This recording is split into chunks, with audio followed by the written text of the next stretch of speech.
finally tired of being broke?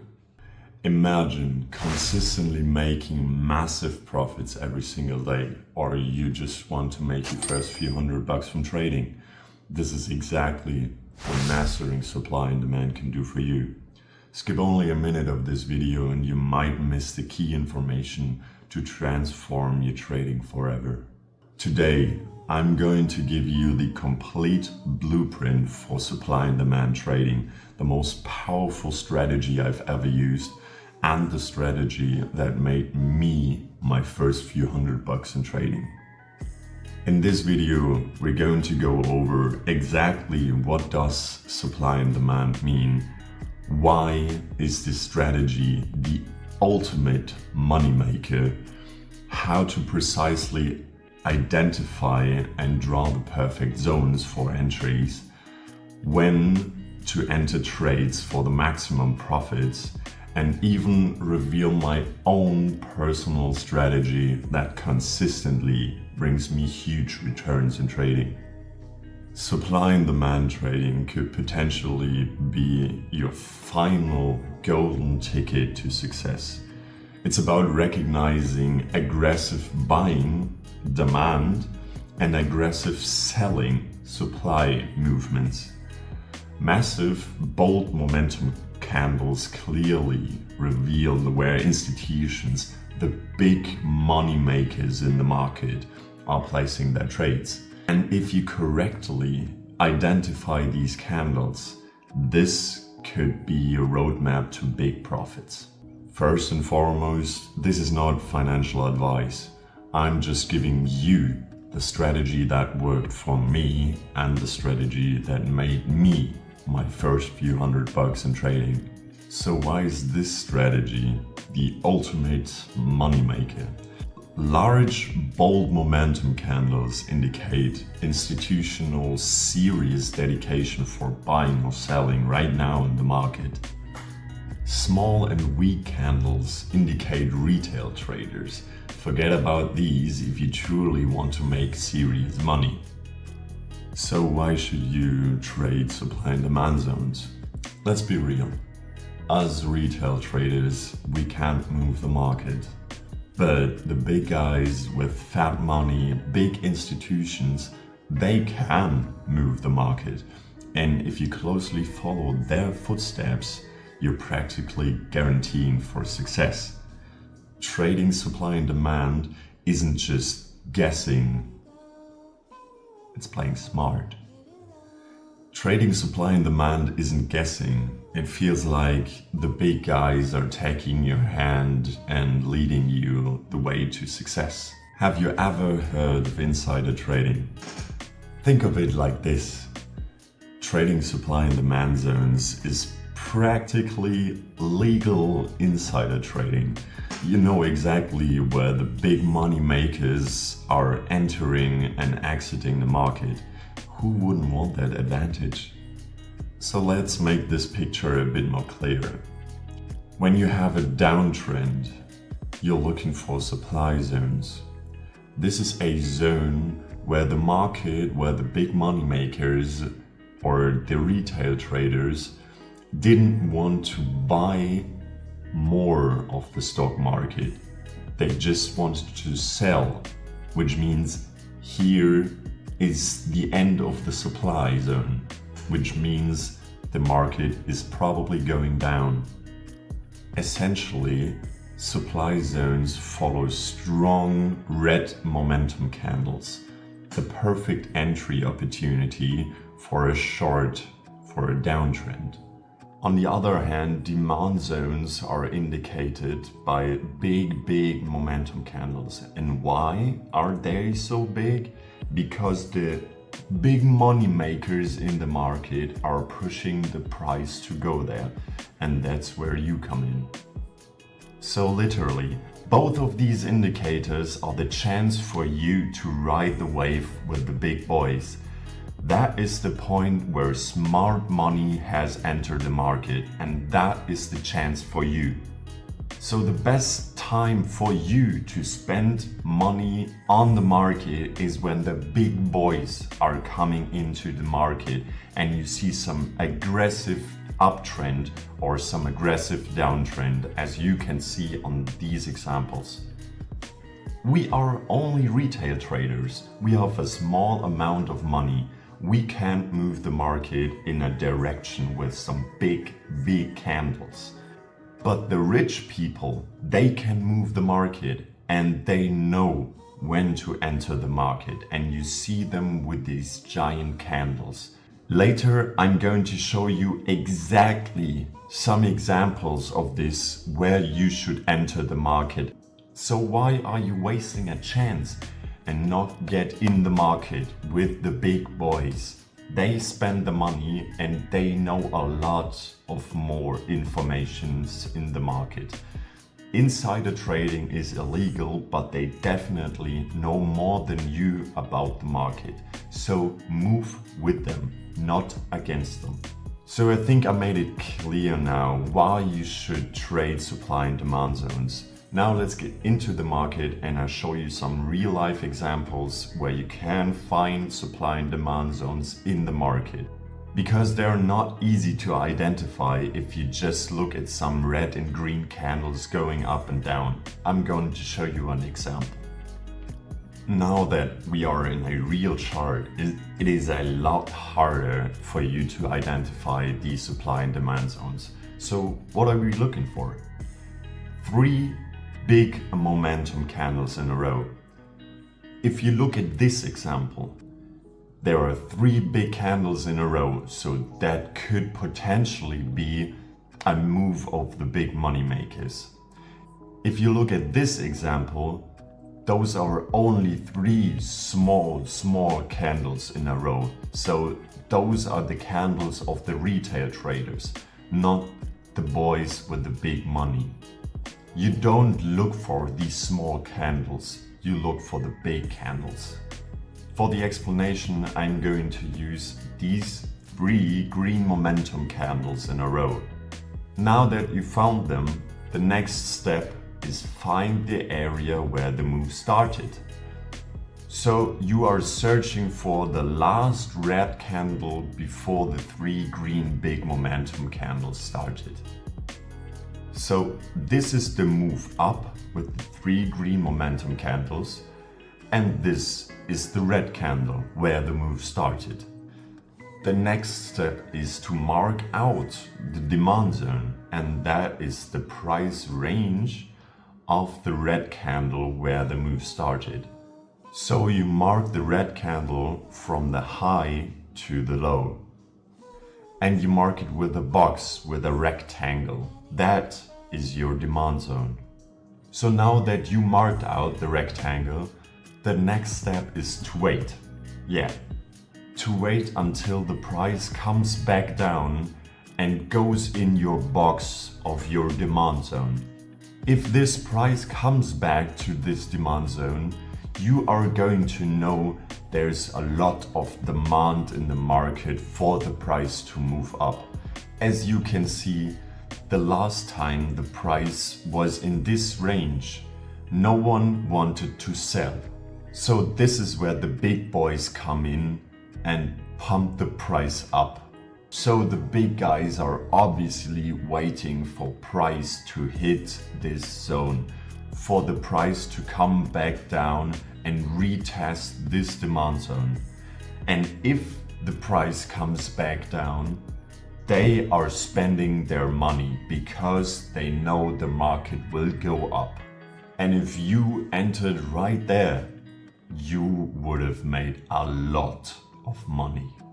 So the big institutions are placing their buy trades in this demand zone. So you should too. And if you're not, you're missing out on the opportunity to make a lot of money. So let's look at another example. You can see right here 3 big green momentum candles in a row, which means you have to mark out the demand zone. And where is their demand zone? The last red candle before the big move. So you just take your rectangle tool and mark out the last red candle from the high to the low. That is also the new demand zone. And now we just wait for the market to hit this price low again and come back and retest it. And this is the time where you enter the market. And as you can see right here on this example, the market came back to retest this price area, this demand zone. And after the retest, the price went all the way up. So you know when the price is going to come back down to retest your demand zone, that is the point where you have to invest in the market and make money. So the next method for finding new demand zones is consolidation in the market. What does consolidation mean? It means that the market is moving sideways. There is no real indicator for the market to go up or down. There is no real up or down trend in the market. It is only going sideways. That is where you take out your rectangle tool and try to find the new demand zone. You can see the price consolidating here. So we are just going to draw a rectangle from the highest high in the consolidation to the highest low. And that's where you draw your rectangle.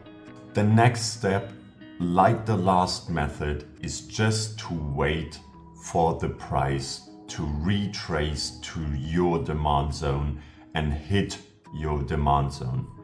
That is the point where you enter the market and make big money. So you can expand the rectangle to the right and wait for price to hit your demand zone. Now the price hit your demand zone. What does that mean? That's your time to enter the market. And this is also the point where the big money makers are placing their trades, because they know this is a demand zone. Nobody wanted to sell in this demand zone before, so they are probably going to buy. And that's where you come in and place your trade, that you buy this stock. The next thing you are looking out for is wicks. If you don't know what a wick is where the candle hit this price target before, but the candle closed under or over it. But the price pushed into this range, into this price range. So this time we are going to look out for wicks that are in the same price range. As you can see here, different wicks are in the same price range. So you draw your rectangle from the highest point of the wick to the lowest point of the wick. And that is where the price is going to retrace. And that is also where the big money makers are placing their trades, because they are waiting for you to sell your position. But that's not what you should do as retail traders. You want to move with the big boys in the market. So if they are placing a buy trade, a long position, you should too. So now that we have seen 3 different examples for placing trades when you have a demand zone, now let's look at some examples for the supply zone. That is exactly the opposite, and it is really straightforward. So let's look into some examples. As you can see here, you have 3 big momentum candles to the downside. 3 big red candles that indicate a downtrend. So what are you looking out for?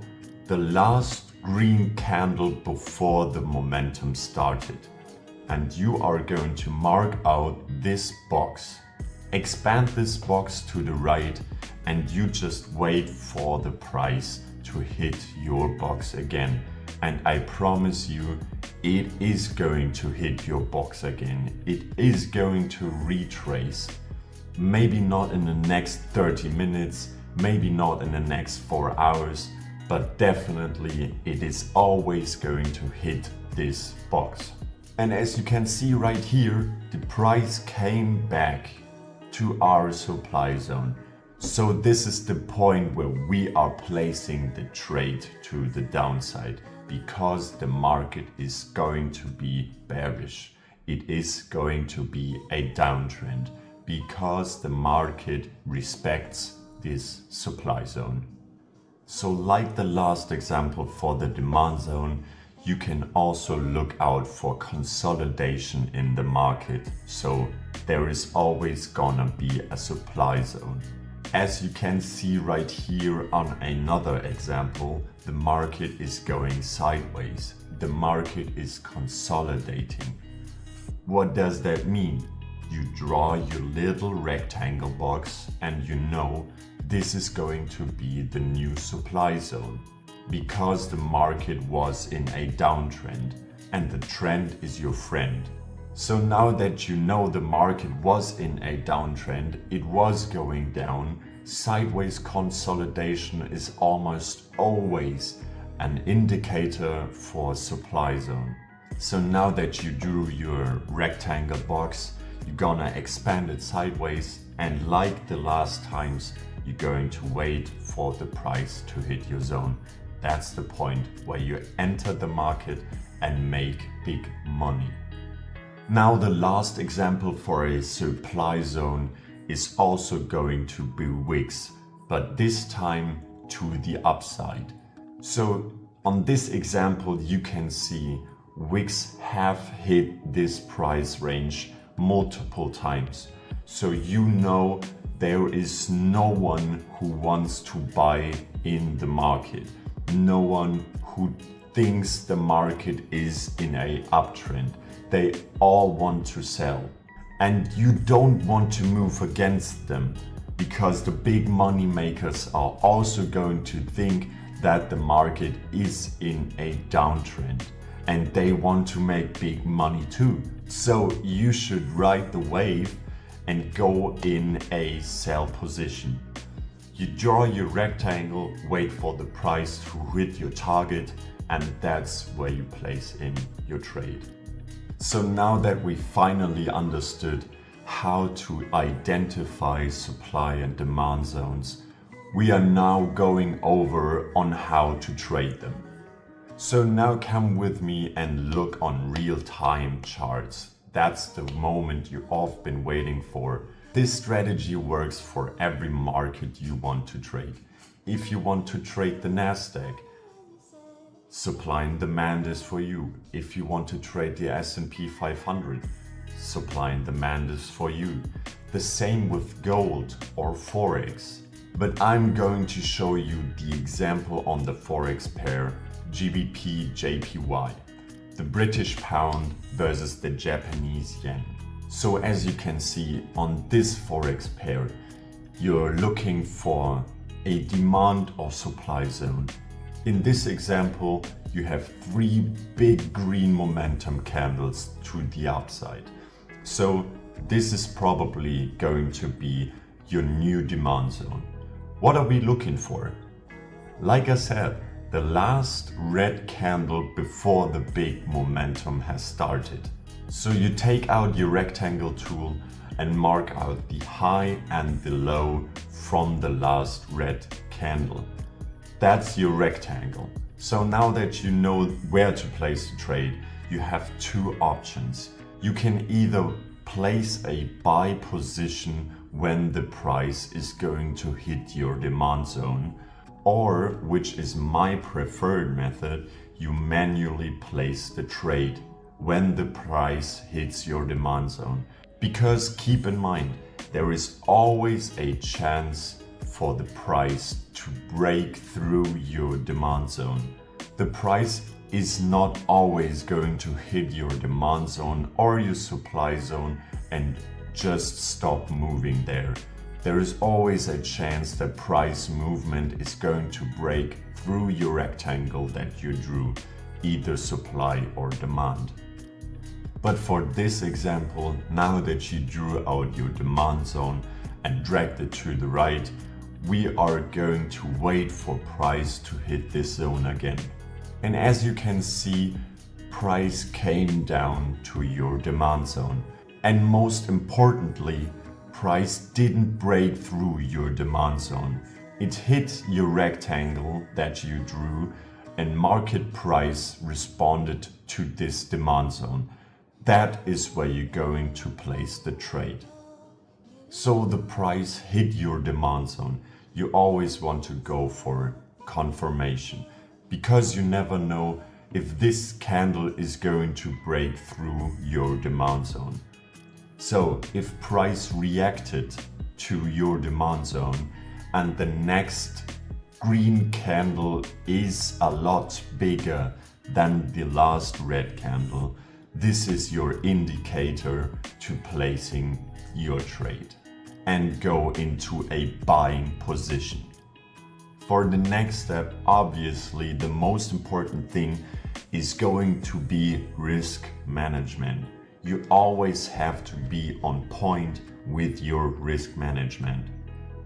What does that mean? It means that you set your take profits and stop loss at the right place and don't move it. Supply and demand is a strategy where you have an idea in your head where price is going to go. If the idea fails, you shouldn't move your stop loss. Instead, just take the loss. No trader is always going to win. The big traders that are making lots of profits in the market, they most probably have a win rate from around 55 to 70%. No trader is going to win every trade. So the most important factor is setting your stop loss. Your stop loss should always be around your demand zones. I place my stop losses below the demand zone that I drew out, because when price hits this target, my idea failed and I'm going to move to the next trade. And the part we've all been waiting for, take profits. That's the thing that keeps us traders alive. So where are we going to place our take profits? You have to look at the past. You have to find out the last few supply zones that the market gave us, draw the supply zones out, and that's where you're going to take profit. So now that we set our stop loss and our take profit, we have to watch what the market is going to do. And as you can see, market price has hit our take profit and you won lots of money. And of course, now you drew a new supply zone and you're wondering, why didn't price react to this supply zone that I drew? Because there were big green momentum candles that broke right through it. There was no indicator for the momentum candles to stop at your supply zone. So after we took our profits from the last trade, this could be a potential new supply zone. Now that we already drew our supply zone, we have to wait for the market to make its moves, and if this price comes back down to this supply zone and reacts to it and doesn't break through, this could be a potential confirmation for your next trade. Okay, so this idea was validated. We took our profits. What's the next step? I'm not going to go and find a new time where I can place a good demand zone and you don't think it's real. For the next trade, we don't have to look at another time in the market. We know that our supply zone that we drew was broken through, so this supply zone is invalidated. This is not a supply zone anymore. Now that we know that the market is in an uptrend, we know we are looking for demand zones. So if you look right here, there is also a new demand zone that price could react to. So now that we know we're in an uptrend, the market is bullish, we draw a new demand zone and wait for price to react to this zone. And as you can see, price came back down to our demand zone, reacted to it because there was a bigger green momentum candle than the red candle before it. And that is where you place your new trade. This was only in a span of a few minutes, and you can trade this strategy everywhere and every time frame. So now that we drew our next demand zone, we are waiting for confirmation. We're waiting for price to react to our new demand zone. And as you can see here, 3 big momentum candles formed a new high. So the last red candle is our new demand zone. We are waiting for price to react to it. So as you can see, now the price has reacted to our new supply zone with a little fake out. But we see new big green momentum candles forming, and that is the point where you know that is the next trade you want to get in. So now that we know we want to place a trade, like last time, how are we gonna do it? Risk management. Set your stop loss below your idea from the demand zone. Because if the price is breaking through this demand zone, your idea was invalidated and your idea was wrong. That's completely fine, completely normal. And we're setting our take profits at the new supply zone that formed in the past. As you can see here, this is the last supply zone that was formed. We are going to set our take profits there. And as you can see, price hit our take profits. And please don't fall into the trap that a lot of retail traders make. That is probably one of a few things why most of the retail traders don't have success in trading consistently. Sometimes the market has fake breakouts, so the big market movers want you to think that price is going to go down and they sell a bunch of positions. But often this is only a fake breakout. You have to wait for confirmation for the next few big green engulfing candles. You have to be patient and disciplined and wait for your confirmations. That is what is going to separate you as a successful trader in the future and the retail traders that don't have a lot of patience and don't wait for the confirmation. And last but not least, I promised you to show you my own personal trading strategy that I use every day for making profits consistently. Because supply and demand is only a tool that you have to combine with other indicators, so that you have more indicators to confirm your ideas that the market is going up or is going down. In my case, I'm working with the Fibonacci retracement. So let's go back to our first trade that we made. So for my personal trading strategy that I use every day, I'm going to use the Fibonacci retracement. How do you use the Fibonacci retracement? I can make a video in the future for that. But now you only have to know the 50% mark and where to find the Fibonacci retracement. In TradingView, you only have to go on the site, select Fibonacci retracement and your tools, and mark out the last big movement from the highest low to the highest high. Now if we come back to our last demand zone that we drew, you can see 50% is around the place where market is always going to retrace to. And if these two confirmations are enough for me to think that the market is bullish and the market is going to go up, I'm entering my trade. So as you can see, the retracement from the market price hit the Fibonacci around 50%. And the magic in that is that was our last demand zone. So now we have the confirmation that we drew our demand zone, that the price is going to go up, and the Fibonacci retracement is telling us that the price is probably going to go up. These two indicators are enough for me to place my trade that the market is going to go bullish. And as you can see, this is really not hard. You just have to find the right supply and demand zones, make your Fibonacci retracement, mark it out, wait for confirmations, and now I'm going to go and set my stop loss and my take profits. The stop loss that we are looking for, as I said last time, is below our demand zone.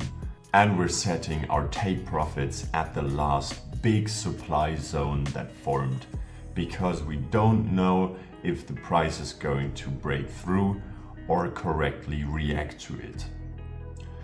So as you can see, if you follow this strategy step by step, this could potentially be your first ticket to success in trading. And I hope I helped you to take a step in that right direction. If you want to see more videos like this and want to know what other strategies I use, make sure to subscribe this channel, give it a thumbs up and leave a nice comment. Thank you very much for watching. See you till next time.